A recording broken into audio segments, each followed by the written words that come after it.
Hi, guys, it's Jaz Woods. I'm back with another special episode of Behind the Business.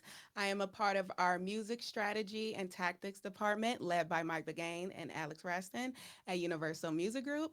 And again, as I've stated, this is a special episode. So before I get into it, I want to shout out 3.5 and 1824 for not only championing the culture, but making sure this moment happens. So without further ado, get rid of my theatrics.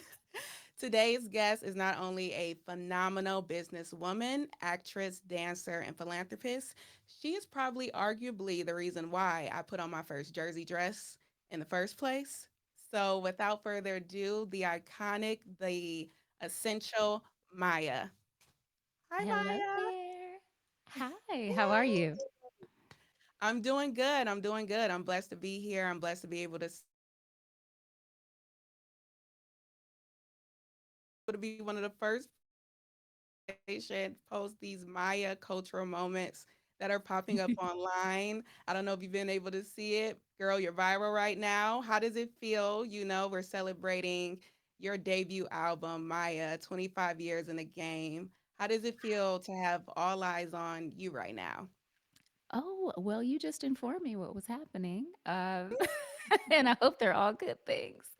I'm aware of Absolutely. two things happening right now, and one is pretty funny. But I am just here celebrating life and the journey. And it is always great to be able to connect and stop for a second because I stay on tour and to be at home and also talking to fans on these social media platforms is pretty cool. The pandemic, I think, hit everybody hard, and there was a sense of disconnection. So to be able to reconnect has been nothing but a blessing for me. I love that. And I love that, you mentioned that you've been touring, you've been like working because you have your own independent label that I don't even think people are familiar with, Planet Nine. And if they aren't familiar, or if they are, I would love for you to describe, the name behind Planet Nine and how did you come up with that and how has that championed, your journey today, being independent? Well, Planet Nine is the name of my entertainment company. It started off as my label in at the end of 2007 during my independent journey. I consciously parted ways with the major label system.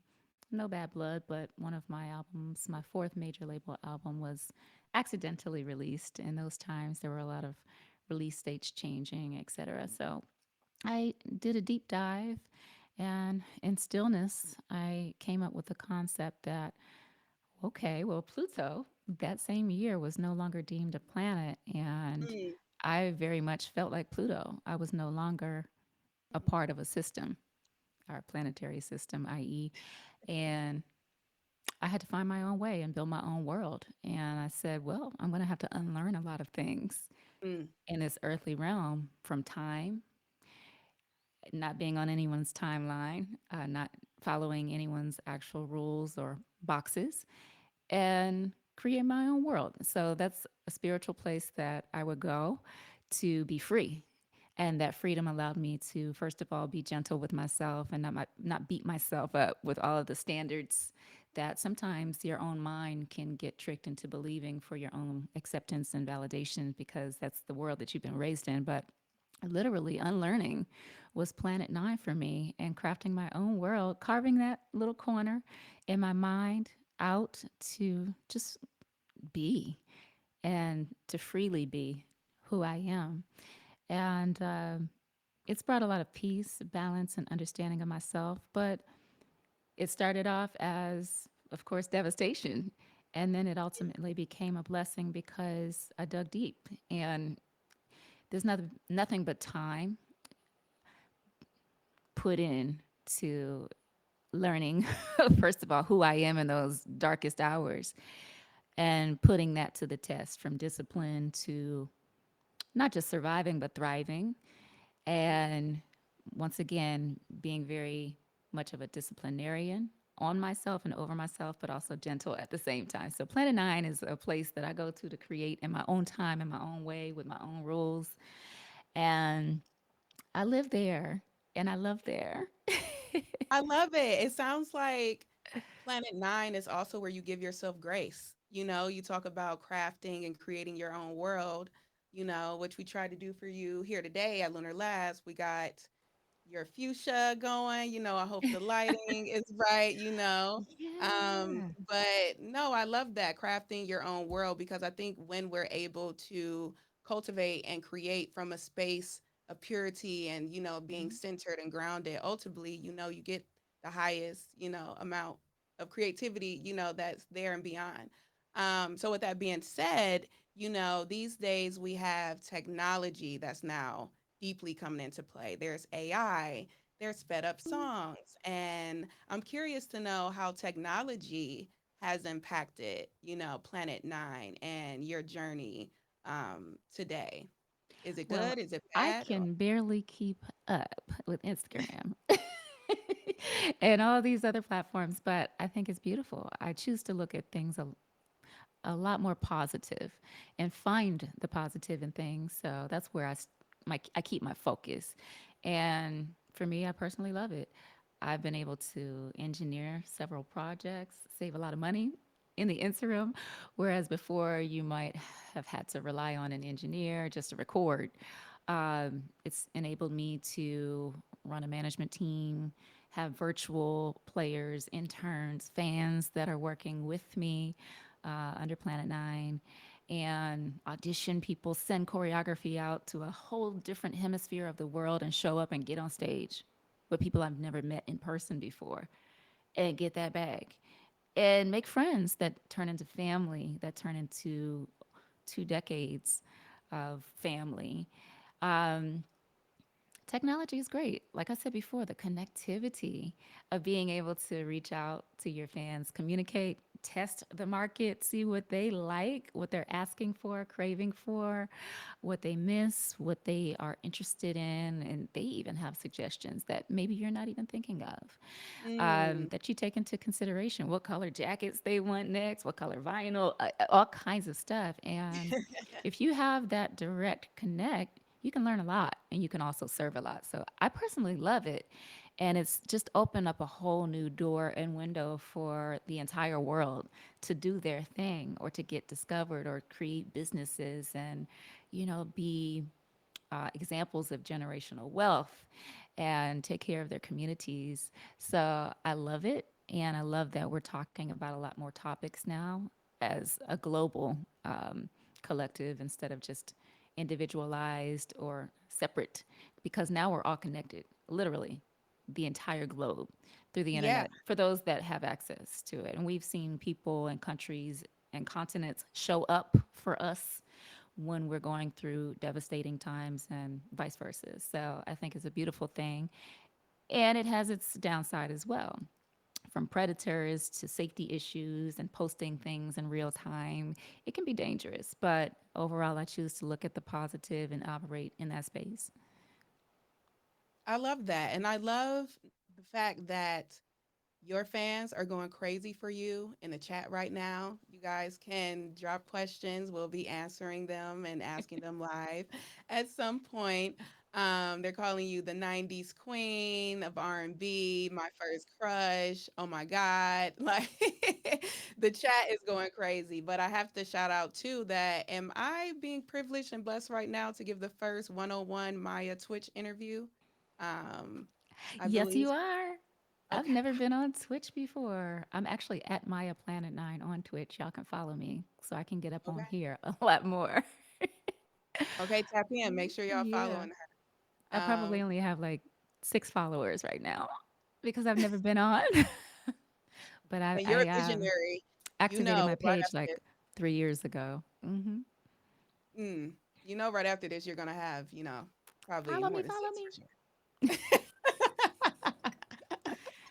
Um, no, I appreciate how open you are in terms of, the journey because I feel like a lot of times, especially for millennials and Gen Z, there's kind of like this fairy tale comparison, like thing that sometimes happens.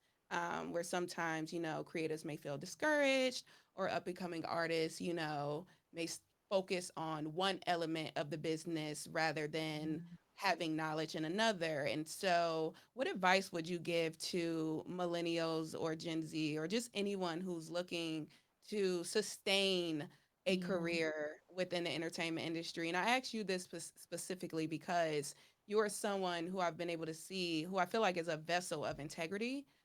When you think about your over 25-year journey, you just seem to remain so solid. And I think that's commendable. I think you should get your flowers for that. And I think our generation can really learn from the advice or insight you would have about that. Well, I mean, everybody deserves flowers. I don't seek them. However, we live in a fast paced world. And so this new generation is exposed to a lot more and a lot more daily. It's very saturated with everything from brands and channels and social media platforms galore, designers. Any corner that you turn in any society that has access, you're already overwhelmed. So to take your time to focus on longevity may be a challenge in the world that you're growing up in, and not understanding that the process can be 2 decades, 3 decades, 4 or 5 decades of work. I think when you're passionate about anything and you love to do what you do, it doesn't feel like you're forcing or trying because you literally love it, that you could do it for free. You're not waiting for things to happen because they're actually happening in real time in your joy. But when you're seeking a validation from the external world, I think it can get dangerous for anyone, Mm, whether it's career driven or personally driven. Uh, But to juggle those two in a very fast paced world for a process, the process that longevity takes, that's something that I think mentors come into play with. My mentors, they made you get it right. You don't come out that studio until you get it right. You're not okay. coming out of that rehearsal space and you're not stepping on stage either. Now, of Mm, course, we don't know everything when we're stepping into new territory, et cetera. But a lot of that in the music industry or business sometimes doesn't exist because of the artist development not being there and kids wanting things just very very quick, and also the platforms that allow that. So not everyone wants longevity either. So you really have to define what success is for you, whether you want to be doing this forever until the wheels fall off or not. And that's for you to determine along the way. I don't really have all the answers, mm, but I do know that you can change course in this life. And I do know that it always works out, even when it doesn't work out your way. But when I follow joy, when I follow what makes me feel alive inside, happiness, there are unexpected things that show up that might not look like success to the outside world or corporations or mm-hmm. companies that are just focused on numbers or, things that are Yeah. defined as success in their terminology. And sometimes they don't intersect, and that's okay. And my happiness looks completely different to me than it would to the world. So that's also something that we have to be careful with, defining that ourselves, because when we look to others or others' lives and try to model what we've been taught by society or even sometimes family and friends, doesn't always turn out to be this one specific model on a specific timeline for every individual of the world to operate by. So craft your life the way you like it, whether it's short term, long term, mid term. You are not over it until you decide to be over. So, and you can always change course. And Yeah. that's what I've learned to be an independent thinker, and that deprogramming, that unprogramming of the mind, or Mm-hmm. teachings that don't necessarily serve your fulfillment, but look like success on paper or a bank account. That's not what it's all Okay. about. It can help, but that's up for you to decide and also figure out during your journey. But follow your joy because magic happens in that realm. I gotta drop that in the chat. Follow your joy because magic happens in that Follow. realm. No, Oh but my it's goodness. true, you Follow know? that joy. That joy is success. Yes. And I think on the road to that joy as well, speaking from, my own experience and just listening to you is kind of setting, you can have long-term goals, but maybe start with some short-term For goals, sure. that may be impactful first. So I'm happy you mentioned that. And I want to go back 25 years because when I think about longevity, I think about how your project spearheaded so many various hits, that resonate with our souls today, whether if it's moving on, whether if it's the joint with Cisco.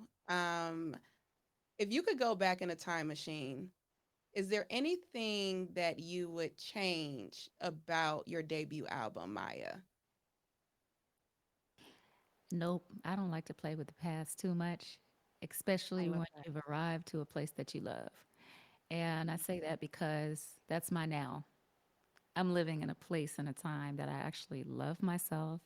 I love the journey. I love the mishaps. I love all of the mess because a lot of progress has come out of that. I love the challenges. It's built strong character, it's built resilience.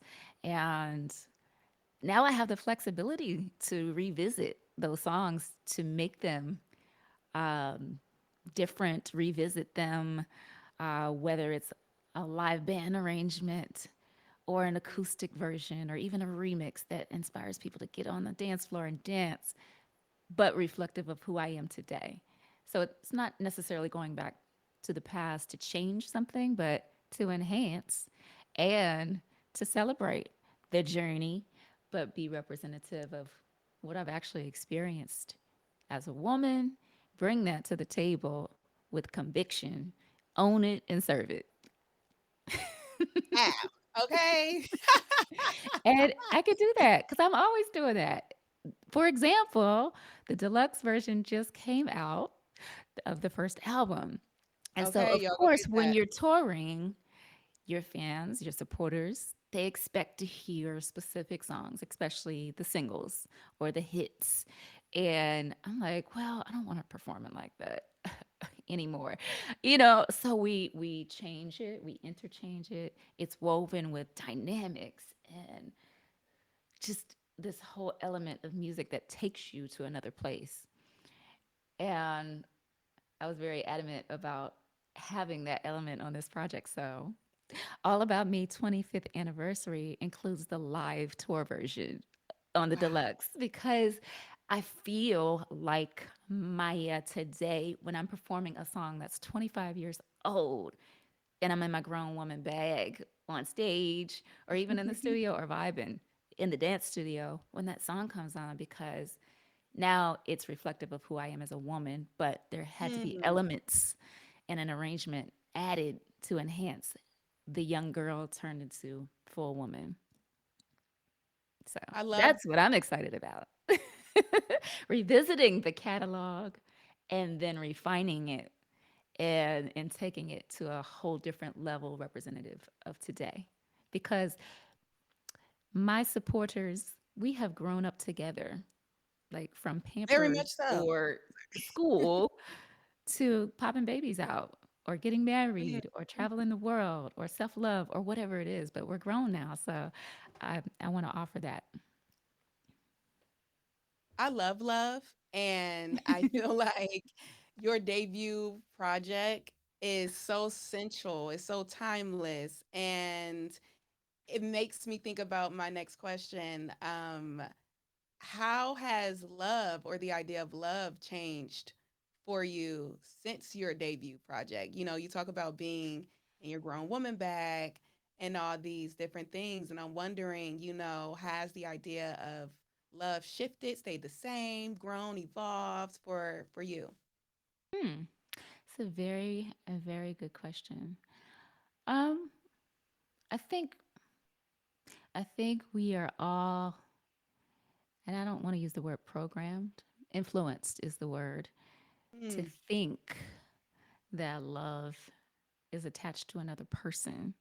And it can be, but I think we're also taught to lean on others as well as maybe seek in another person what's always been around us in many forms or within us at all times since birth and before birth. So I choose to look at love, and I think I've also been put in a position, a great position, to change my perspective on many things that just resonate a little better as a grown woman and a woman that's also experienced or had expectations that were failed expectations or watched other people fail.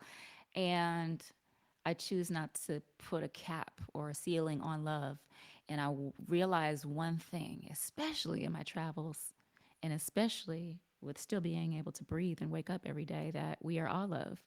It is around us each and every moment, in the present, and just to take your first breath in the morning. Life itself, the most precious gift, is love.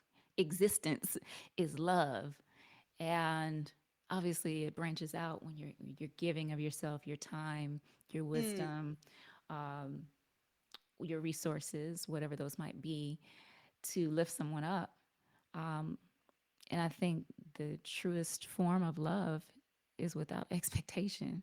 And so I've had to deprogram, to reprogram myself to make sure that I'm not out here in the world expecting things of others that they may not be in a position to give, or place things over people um, that we've been conditioned to expect of them, and seek yeah. love within, but also above. Uh, Amen. so that I can give the best of myself and also become a better person in my evolution. So I define love a lot different than I think I was maybe raised just through television or certain films and cartoons as a young girl, to think about love. And it's a lot different for me. Traveling has helped. Being in nature for sure has helped. Like literally feeling younger and more alive, and also getting Mm, through tragedies and overcoming a lot of obstacles has definitely played a part in my perspective. Um, and then failed relationships have changed my perspective, and self analysis. I think that has mm, changed my perspective because I can see my most vulnerable times and how I allowed things in the name of love, or the words that were spoken in, and those things are very, very dangerous, um, when they're not healthy for you. So I just look at life differently. And sometimes you have to be stripped of things that you mm. thought you needed to see that it's not even about that. But love is in so many different forms. It's always around us. God is love, creation is love, existence is love. You're love, I'm love. And I love to love. Okay, it's Food is love. We love gotta because I love. love me some food. And I love sharing too. Music is love, though. You Music finished is my sentence. love. I was Dance literally is just about love. to say Life. that. Yeah. I mean, I could go on forever about so many lessons, but that's how I feel now. So I don't seek on the outside for any validation or even any love. I found it within me, but I'm Mm, also so excited to share that, because we really haven't messed up out here sometimes, and we can beat ourselves up when our lives don't look a certain way, or we feel like we're not worthy because it hasn't happened for us, but it's already happened because you're here. You are literally love in life right now, no matter what state you're in. yes, and I'm so inspired that you're so open to share that because so many people, and it's not to judge or place, any generalizations, but when we talk about love, which is one of the reasons why I asked the question, sometimes it comes from the extension of a relationship where, love is sometimes in the heart. It starts with self-care, it starts with, maybe changing a routine, maybe the gym, fitness can be love for somebody, but I also think you brought up this point about expectations, right? And when we have these high expectations, sometimes that can lead to disappointment, whether if it's in your career, whether if it's in family, relationships, long term, short term goal setting. And it also made me think too about like, I wonder how Maya feels about the conversation around mental health and how has that changed for you, your perspective on that conversation from 25 years ago, where now you're seeing. I had the honor of interviewing Amber Grimes of Love Renaissance, the label now championing the likes of like Summer Walker and, Drum and Black and things like that. And, they have mental health resources for their artists.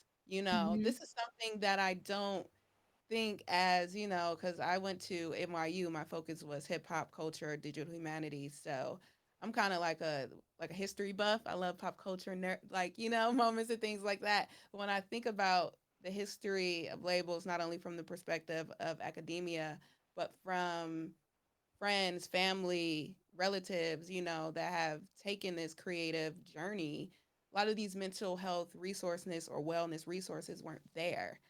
So, my question is to bring it back full circle, how has the conversation around mental health changed for you? Well, I think years, decades ago, just to bring up mental health, that's not actually something that I'm familiar with even being brought up. The topic was non existent, if you ask me. I didn't even know what mental health was. Um, and so I think, obviously, because of the age of connectivity, it is something that happens to all of us at some point, questioning, asking the why, wondering what's wrong, when literally nothing is really wrong with any of us. When we dip out into society, which has been crafted by man, there are so many influences. There are so many different types of rules.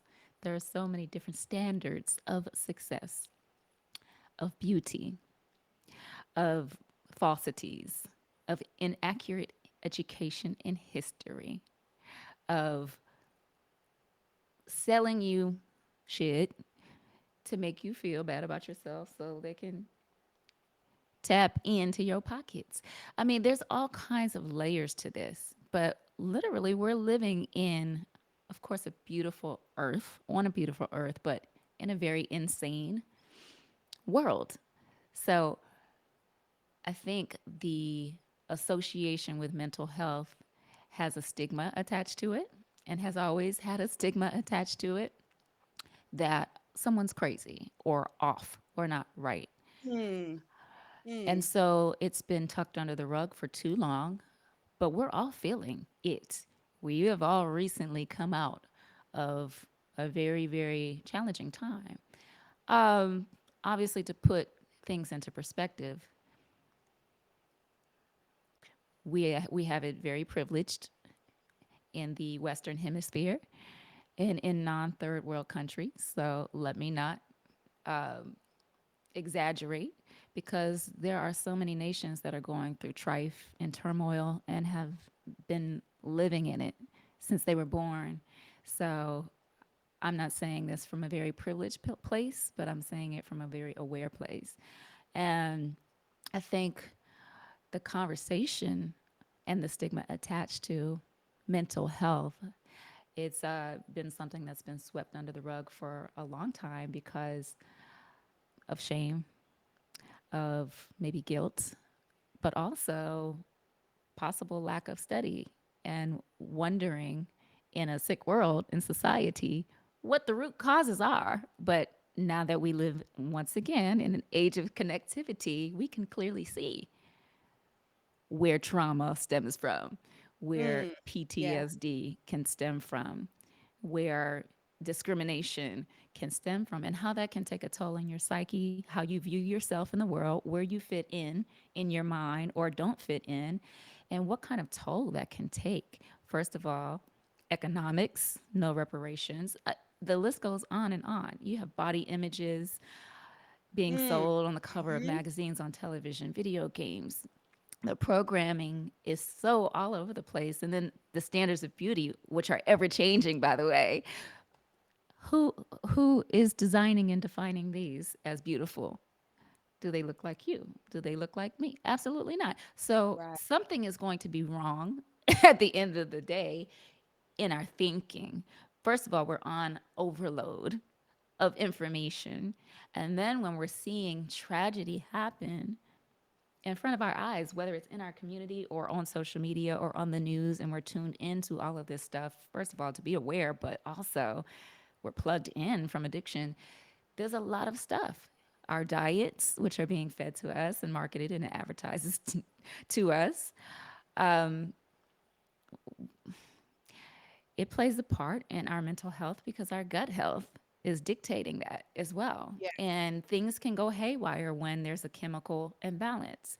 So I'm glad that the conversation is a frontline Hmm. topic because Hmm. we need to know how to deal with it, whether it's a loved one, whether it's someone in the community, how to uplift, how to prevent, how to address, and how to cope positively in a healthy manner, um, productively, not destructively, and not be afraid or ashamed about it because it's very important and it's easy to feel the anxiety, the depression, the over the edge feelings this day and age and every day and age that man is in charge because that is just the chaotic world and society that we live in. Though you can find your peace, you also have to make your peace by tuning out and tuning in and reaching out as well, tuning into positive things, tuning into other things of enlightenment that help you navigate the world properly and safely in your journey of just living and Yeah. breathing. So I'm glad that it's on the front line because there are a lot of people suffering in silence. And it can be Hmm. overbearing to the point where they don't want to wake up to see another day or they can't get out of bed. And when you lose hope, you can sometimes lose it all. And life is too precious of a gift and it's so short lived. I think everyone deserves another chance. And if we can be there for each other and create more platforms to discuss this or podcasts or whatever they may be, it can go a long way. And it starts here. It starts here and it starts outward as well. But community, unity saves lives. And so does Yes. art Community for sure. for Hmm. sure. Yeah. I want to shout out our Twitch community too, because I can see the topic of self care and wellness really getting the chat going.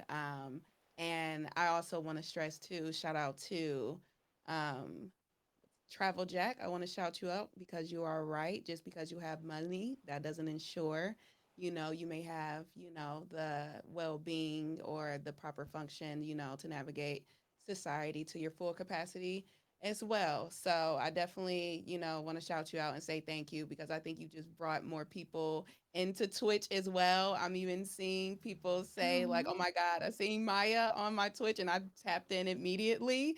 So shout out to all of you who are joining us on this conversation and on this journey. Definitely want Hey. to pivot a little bit because not only do you sing, and not only did you just have your deluxe come out, but Maya, not only are you so culturally connected to the music, but there's film, there's dance, there's art. And I wanted to ask, how was it from somebody who literally just saw the last Scream that they put out because it showed up on like my Paramount Plus app at home, and I was like, I want to tap in to see this because I think a lot of people forget that the Scream franchise, by Wes Craven, that spearheaded the Sidney Prescott character that we know to date, was kind of like the engine for some of the other scary movie franchises that were coming out that time, whether if it was, I Know What You Did Last Summer. and things like that. And so I wanted to ask you because people may not know, or, maybe I have to remind them, you are also a part of that kind of moment happening in history as well, being a part of the film Cursed. So, how was it, when you go back and think about it, starring in a horror flick? I was excited when I got the Mm. call.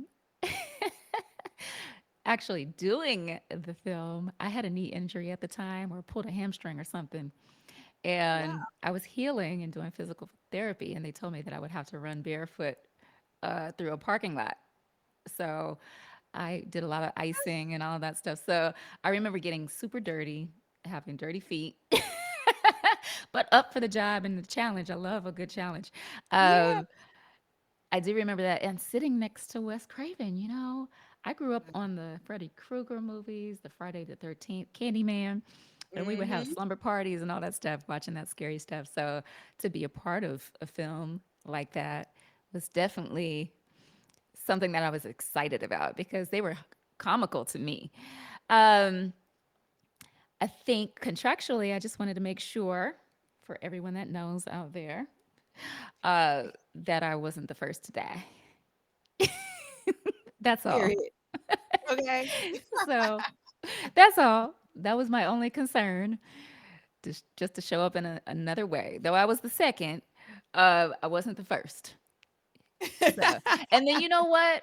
I remember being or feeling like a fool because when you're acting, there's not always something or someone there. So you have to have your eye line and your point of reference and staying on that specific X marks the spot or the subject that you have to focus on, pretending like that's the person or the werewolf in this case. So literally I'm screaming my lungs out in the elevator through the parking lot and there's nothing there. So you can feel weird and and very quirky or like a fool sometimes, but you have to be willing to go there and imagine yourself in the situation. I want to shout out one of our Twitch viewers, X underscore Zio, who basically just said Maya was so bad in that movie. She was bad in a good way. You were bad, and was smart, and she didn't go down without a fight. You know? So shout out to them for remembering that. That's hilarious. And they say, yes, that's a Wes Craven classic. Had me scared. Someone said that movie had me scared. That's a Yeah. classic. If y'all haven't seen it, y'all need to tap in. Hilarious. Yeah.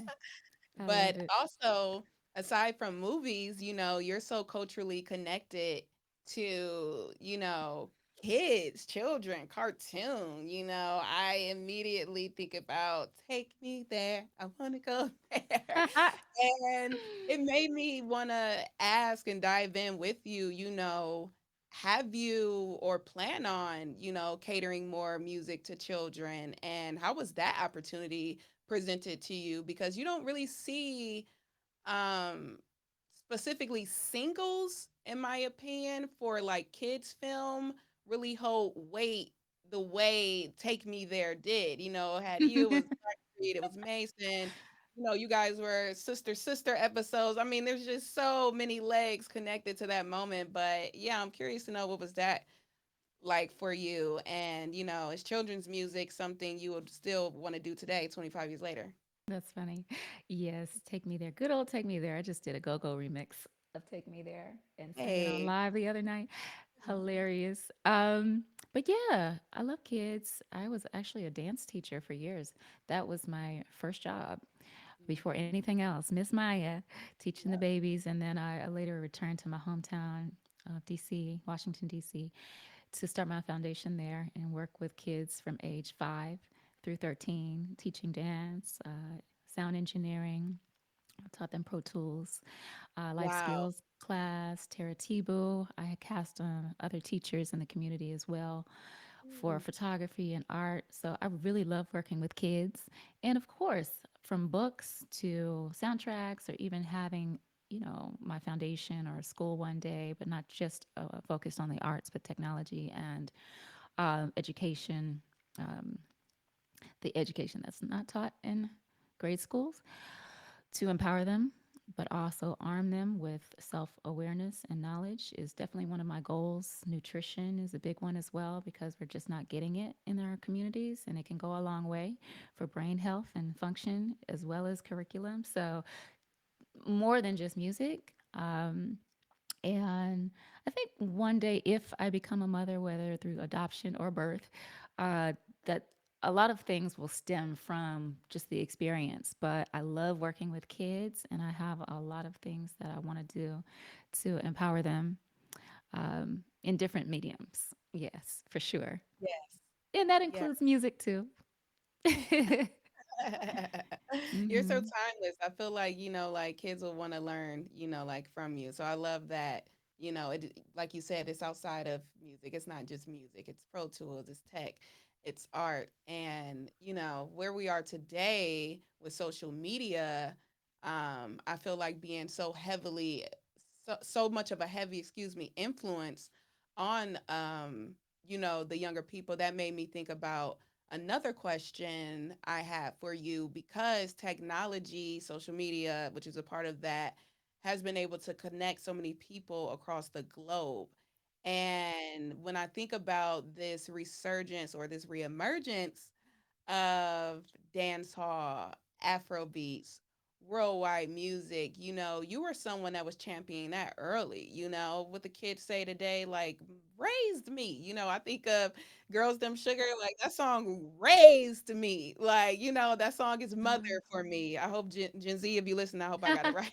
But like, really raised me. But I have to ask, because Benny Man isn't someone else you've collaborated with. You've worked with artists like Spice on some of your other Oh, projects. okay. And I'm just I curious. didn't even know you knew.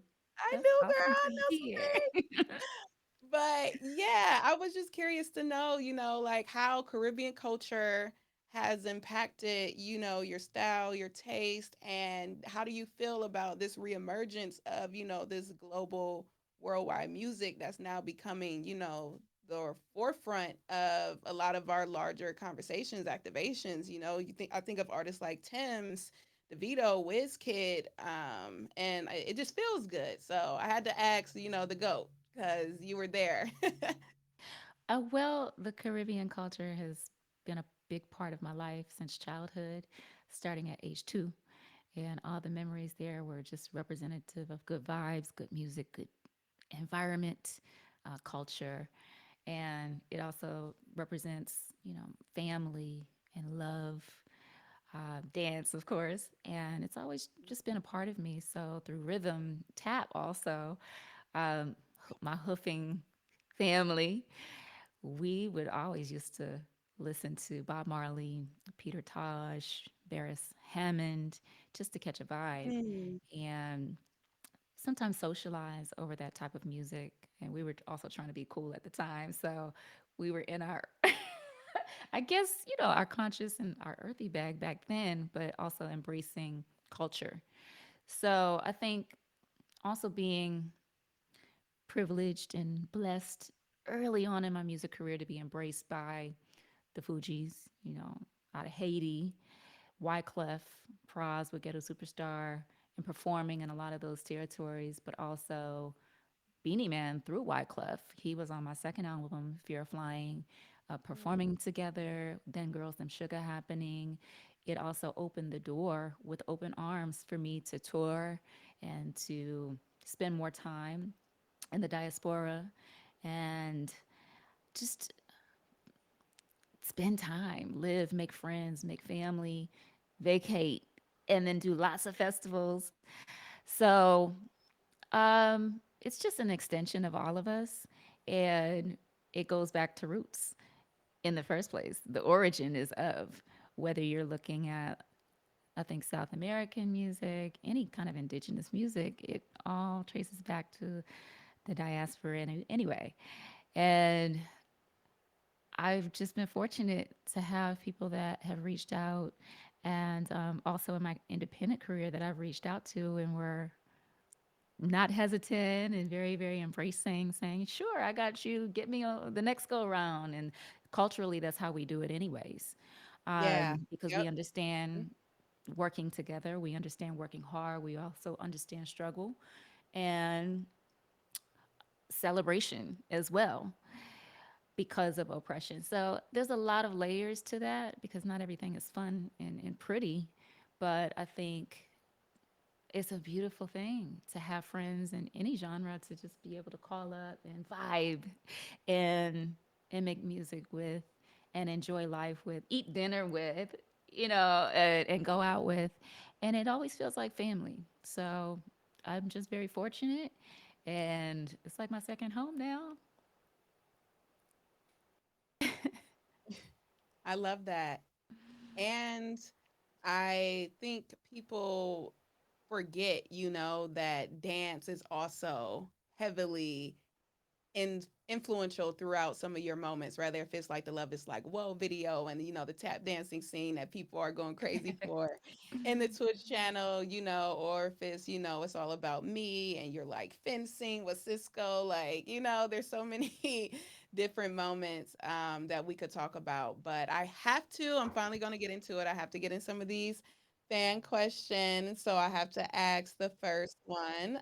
Is from our guy Everett Moon. He wants to know, did you have the same outlook on life when you were working on your first album? And I believe this is in regards to like beauty standards and health of that nature, because he asked the question around that time. I Like, think was your outlook on beauty standards the same? beauty standards. No, I would say when I was a teenager, I was super excited to, first of all, have my own job so that I could buy clothes, Mm. design clothes, wear them, go out. You're in a different space. You haven't lived life. You haven't stepped out into the world. You're very, very limited to your own neighborhood, community, town, city, and wherever else you may have traveled. But it was an exciting time for me to express myself and also find myself at that age.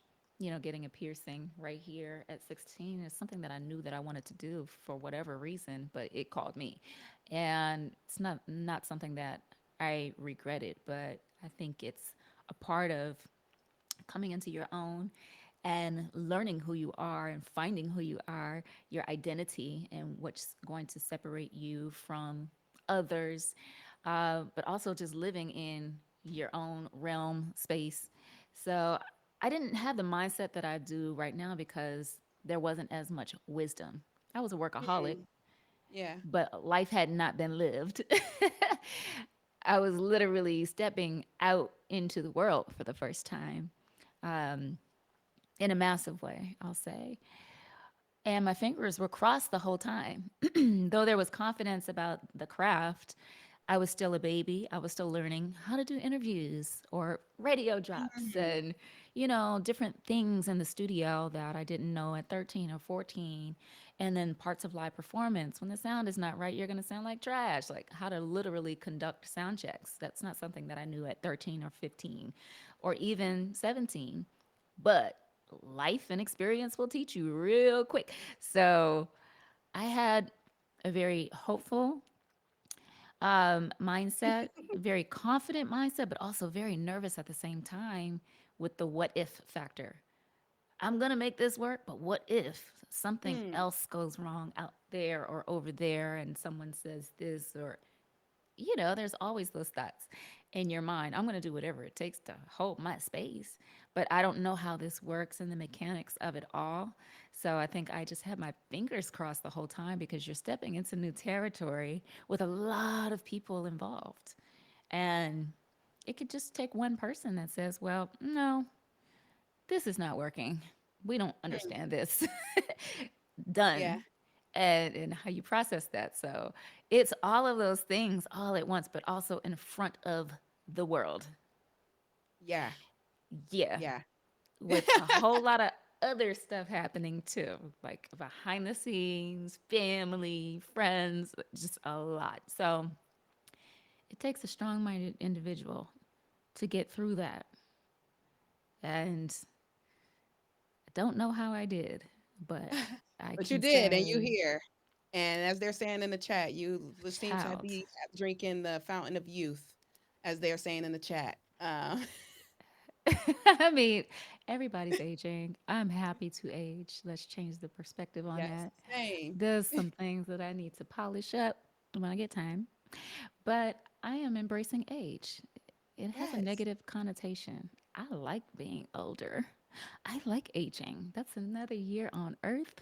I like being wiser. I like to see shit coming when it's coming and not get caught up in it, and then take a Yeah. detour real quick. So I love it. I love being in my 40s. I'm proud to say it. Somebody asks me how old I am, I'm going to tell them, yes, hello with pride and Right. confidence. Um, because the journey of all of life, just up to this day,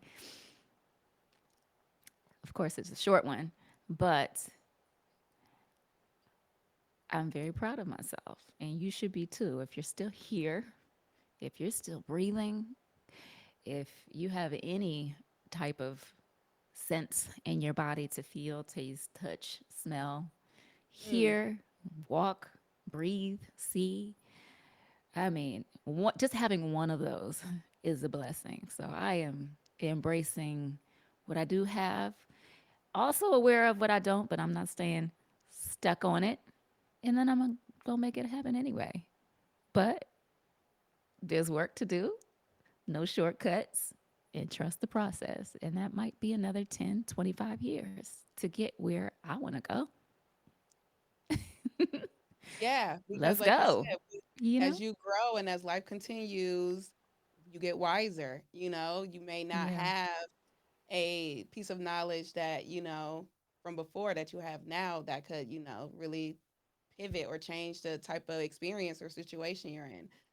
So no, I agree. I want to shout out Joystick 1H. I hope I said that right. They said, "Hey Maya, I have a serious question for you. Hey. What was it like working with ODB?" ODB. He was a Legend. personality all on his own. Very, very great guy. Full of life, full of energy, full of comedy, and tell you like it is. Mm, Um, Fun times in the studio, smoking grooves tour, on stage, off stage, in interviews. I mean, a different human being there. And he was also responsible for those that don't know for my presence on Ghetto Superstar. He really was. There wow. were a lot of established artists that sang that hook. And I was Mm, this new girl with only one single at the time. And it was him that convinced whoever was in the room that's the one. Who is wow. that? That is the one. So ODB, rest his soul. Shout out to his son that I run into from time to time on shows. Um, yeah, he's the one that made it happen. And I remember being in that recording studio in New York with Wyclef. My dad was there when I recorded the hook. I was in and out. I think we actually drove up Wow. from DC one day, and I recorded it at night. It was a very quick session, probably the quickest I've ever done in my life. I didn't harmonize. I wasn't doing harmonies. It was just a one track situation. I sang the hook a couple times, gave a couple of deliveries, and I was out of there. And then the next thing I know, I don't know any of the backstory. Mm-hmm. I have no clue what's happening. I have no clue who else is singing the hook at that time, what they're looking for. I did my part and we left. And there I am going back to go teach my students at the dance school. And then it's on the radio. And Wow. now I'm with Holly Berry and Warren Beatty of Hmm. the film Bullworth, that single was the lead song to. This little girl from Maryland, this little teenager. Okay, this And phenomenal I'm girl like, from there, that's Holly Maryland. Berry. Oh my gosh, that's Warren Beatty. Okay. Braz, Wyclef, they were all there. And I was literally a huge fan of the Fugees, of course. Mm. So to be working with them and feeling like there was this layer of protection, they were my big brothers. I Just need it. it was Yeah. it was surreal to me.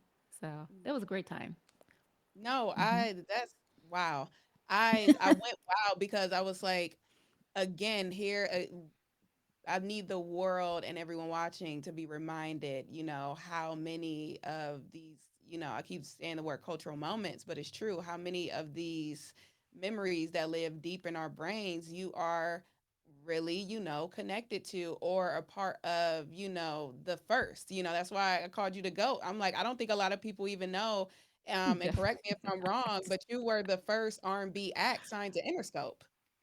I Yeah, don't think well, that's what Interscope I had wanted to touch on too. Shout out to Jimmy Iovine who took a chance shout out to because Jimmy. Shout out to UMG. Jimmy Iovine, hey Jimmy. Oh my goodness, Jimmy's my guy. But I know Jimmy was like, I do not understand R&B. I don't know what this is, but you know, open up the budget. And he would always try to place me on soundtracks, collaborations that he knew would get me out there.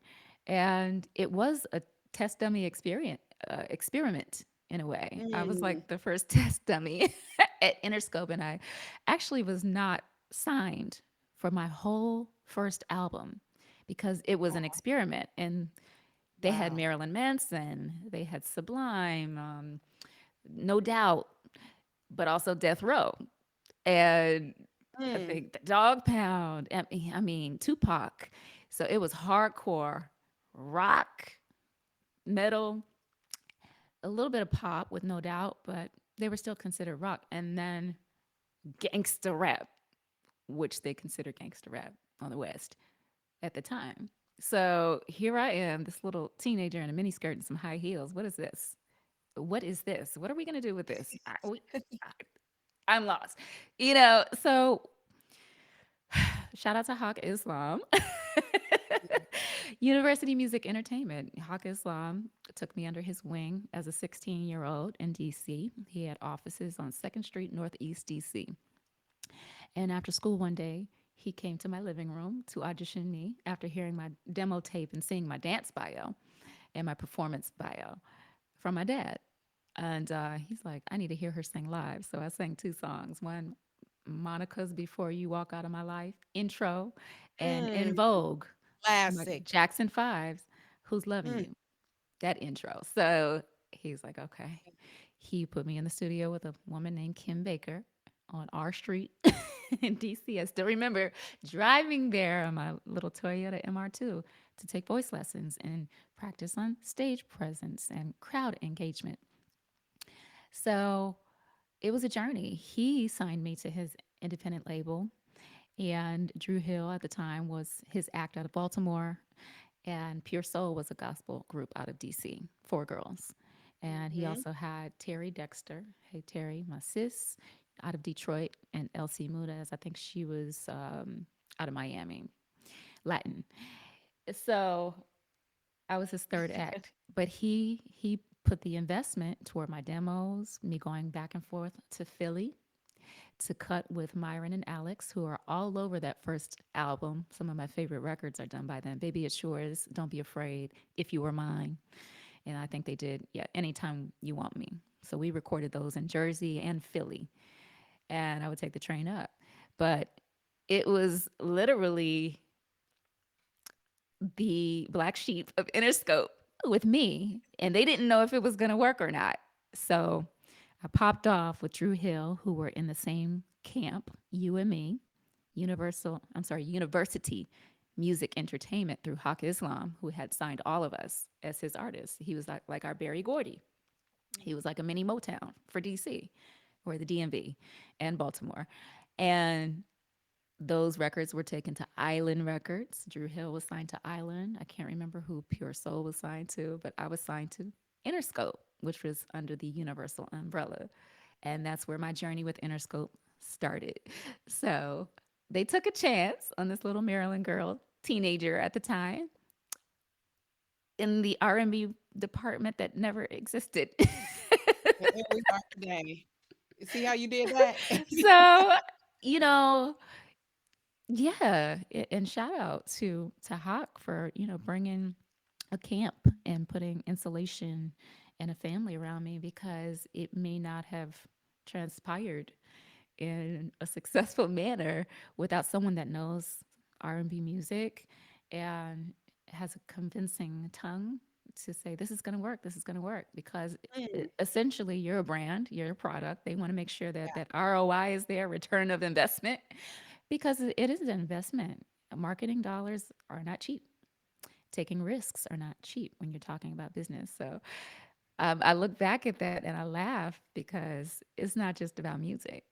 And, you know, there's so many different departments and people that are very instrumental. And I know that now as a businesswoman, and I respect everyone and I thank and praise Mm, everyone because I love yeah. what I Yep. do. And I would be Mhm. doing it anyway. Whether it's Broadway or in my little studio in my bedroom or whatever it is, I would still be doing music and teaching dance or whatever it might be in a different way if that didn't happen for me. But I have the ability to do what I love in a different way that also I never really imagined to the degree of what it is now with a greater outlook of what's to come. But it's a beautiful journey because Broadway was the goal for me. Yes, going back Yeah. to that journey, Yeah. like shout out to you for again just staying the course throughout your journey. I know there have been some challenges. I know there were some triumphs and That's you life. know, but everything right now just seems to be so full circle. And when we talk about R&B, we're a little over time, but I am going to take one more fan question before we completely, wrap up because we're also coming up, well, right now, this whole year is the 50th anniversary of hip hop for those who don't know. Yes. And when I think about R&B, I think about R&B being, a part of, the hip hop culture and family. And when I think about, an artist, like yourself, you also are connected to so many different, great hip hop features, whether it's a ODB or Best of Me with Jay-Z or having someone like Silk the Shocker come on, moving on, which made me really excited for this question that X underscore ZILE, hope I got that right, Zile, wants to know, in reference to R&B, who are some current artists that you may see or have heard and may have gotten a reminder of yourself or their artistic style, or you may have looked at them and said, "Oh my God, like I love that." Is that a part of my era, my influence? So, are there any current artists that you see today?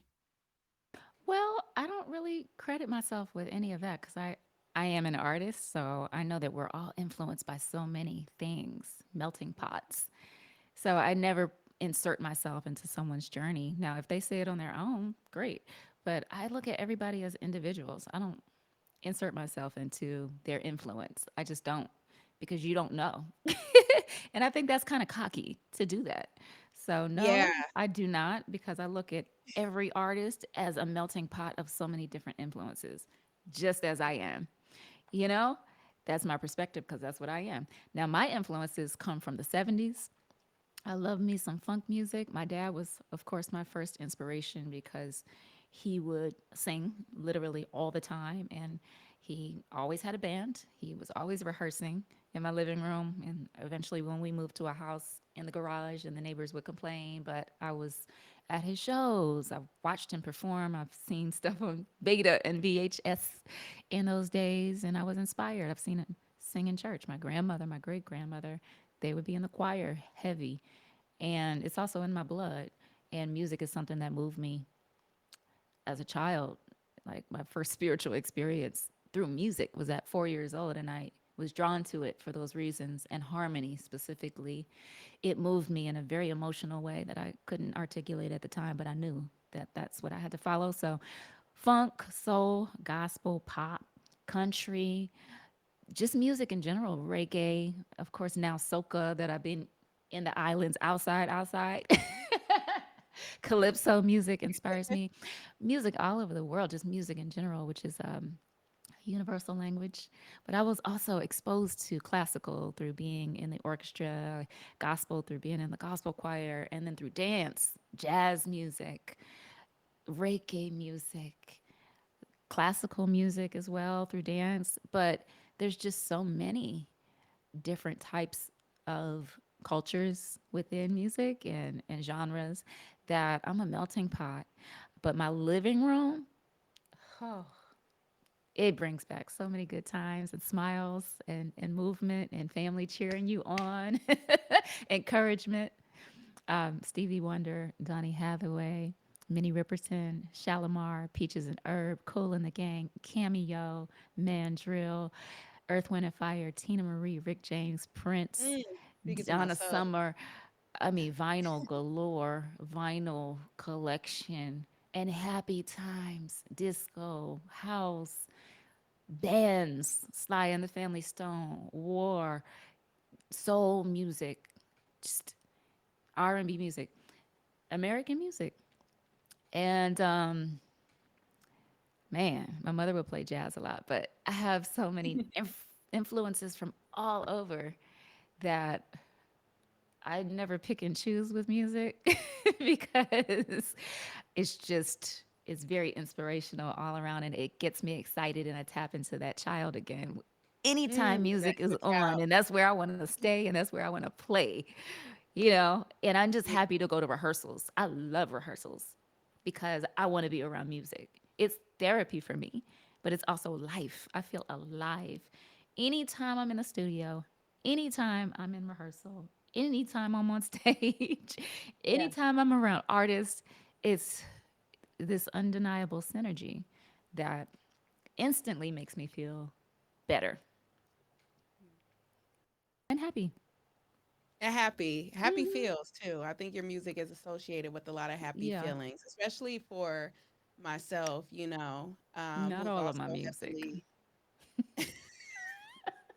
Not all of it. We got some real Hey, honest records. true, but I think sometimes honesty and transparency is really Yeah. needed. So that's what I Yeah. love. Yeah. I keep falling on repeat some days, just to keep afloat. But no, I appreciate it. I Hmm. appreciate you for just being so open and sharing. But Yeah. there's someone by the name of Shy Smiles in the chat who Oh, has hey, no questions Rachel for from the you. DMV. I know her. Yes, she just wants to say, thank you for your greatness, thank you for your talent, and thank you for being a representative of the DMV. So shout out to you. Oh, that's so sweet. And thank you for all your letters and cards that you send. I receive them with love. Sending my love back. Ooh, she Libra wants to sis. know. Libra She, sis.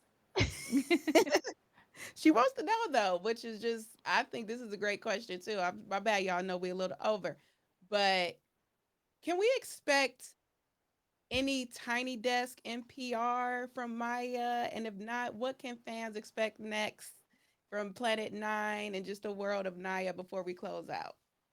I always say, and I've learned to say, not much of anything.